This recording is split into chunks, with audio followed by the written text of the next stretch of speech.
Hey you guys, Paula Ross here with a new video today. So I decided that I'm going to give you guys some hacks into nailing that biellman or scorpion or cheerleader or whatever you guys know it by. So a little bit of background, I started figure skating when I was 15 after leaving the sport for like 9-10 years. So I started when I was 8, stopped for about 9 years, came back, or something to that effect. Yeah, left it for a long time. Came back to the sport, and obviously the biellman is like the spin of the sport. Let's just call it that. It's amazing. So I was obsessed with it, and I just really wanted to know how to do it.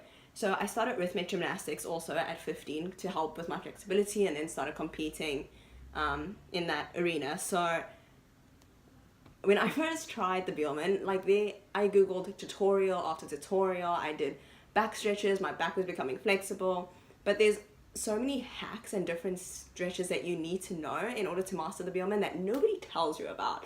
So I'm gonna give you a few of those today to help you, and yeah. Okie doke, so let's get started. So first I'm gonna pick up my gym rope, which you can get at Macro.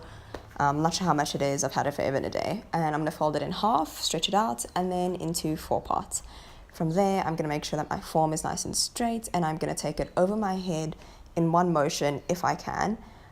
If you bend one arm, it's fine. This is just to stretch your shoulders out and just keep going. You could do about 4 of them to start with, or 8. I normally do about 16 depending on what I'm going to use it for, but this is a really good exercise to open up your shoulders. That your shoulders do take a lot of strain and a lot of pressure is put on them when you are getting into that chair needle biellman position. I'm going to finish the last few, focusing on my form, breathing in and out with each one. And from there, I'm going to grab my weights. I got these at Mr. Price. I think they're about 129 Rand, like 4 years ago. They're 1 kilo each, and this is really good to put some extra pressure and just make it more difficult for yourself, and helps you increase your flexibility. Depending on how flexible you are, if you aren't that flexible yet or are just starting out, I wouldn't suggest you use weights, as you might end up hurting yourself.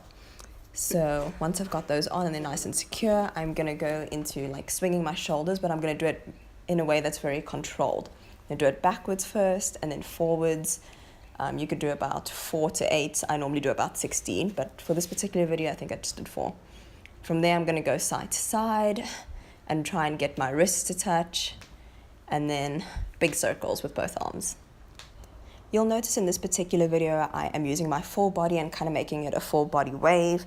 Same thing forward, so I'm actually stretching my back as well, but also focusing on form. Or flip. Okay, I won't swing it that far out. The great thing about this exercise is that it's not just stretching my shoulders, it's also stretching my back, as you could see, and my weight is evenly spread out on my feet. My heels are on the ground, my toes are on the ground.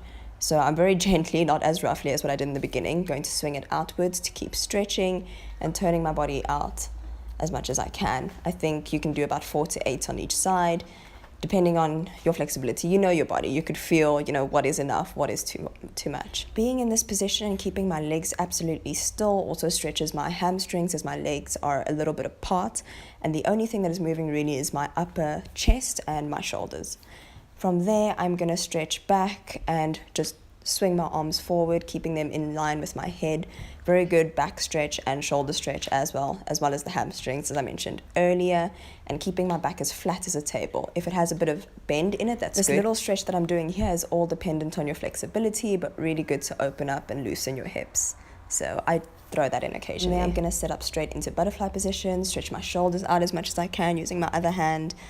Try and get both of them to touch. I've never been good at this stretch. I don't have the most flexible shoulders, but I try anyway, so just keep going with that.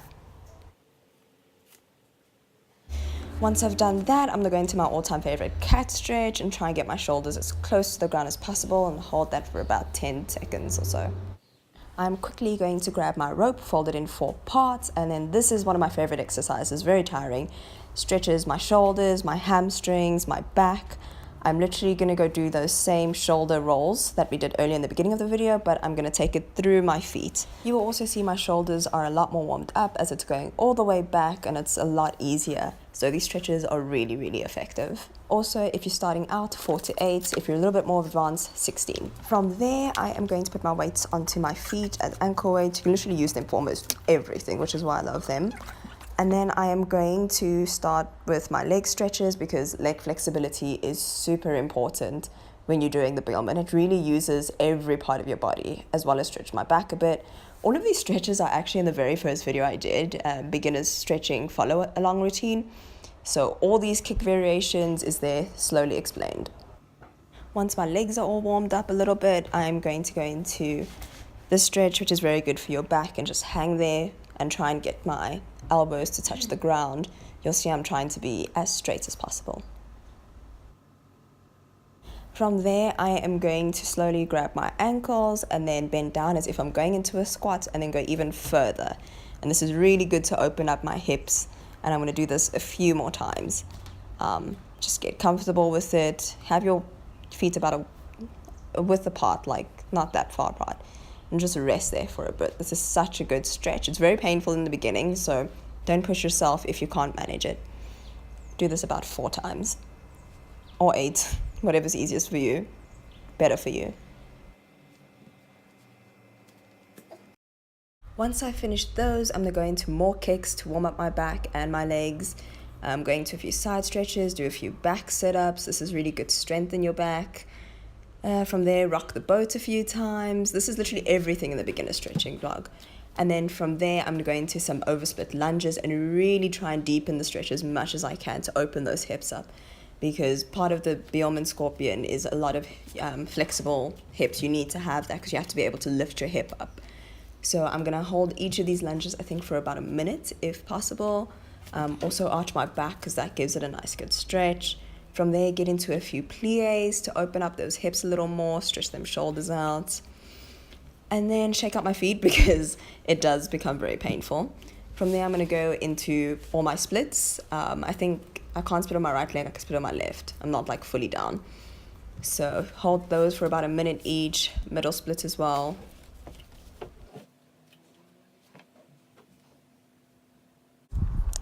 If I'm being completely honest, I was a little late to stretch my middle split, but yeah, hold that for a bit, back into straddle, back into middle. I'm then going to be on my knees and do these same body waves, following from my fingertips all the way to my back and stretching that as much as I can, back and forth. So I feel that my back is warm enough, I'm going to go into bridges from a sitting position and then just hold that for a bit, focusing that my shoulders are nice and straight, and just evening the weight out throughout my entire body. Then going down into a chest stand, holding that for a bit, come out of it. The reason why I lay down on the floor is that's actually a stretch for your back. Once you've come out of back stretch, it's like releasing the tension. And I'm just going to do spider bridges, where you just do one after the other, and then you go down. I'm then going to go back into bridge and then do a few variations, one with my legs straight and just put more pressure on my back, bring one foot in, put it out again, take a break, release the tension, rock back and forth. That really does help to release any tension in your back. From there, I'm going to focus on stretching oversplit middle. This just helps for my hips. Always want to keep those warm. And then same thing with my actual middle split. Okay, folks, this is my favorite hack of all times, the shoe hack. I invented it, but I promise you it works. So whilst I'm lacing up my shoe, I'm going to explain it to you. I'm only going to put one on. I'm literally using my shoe for grip.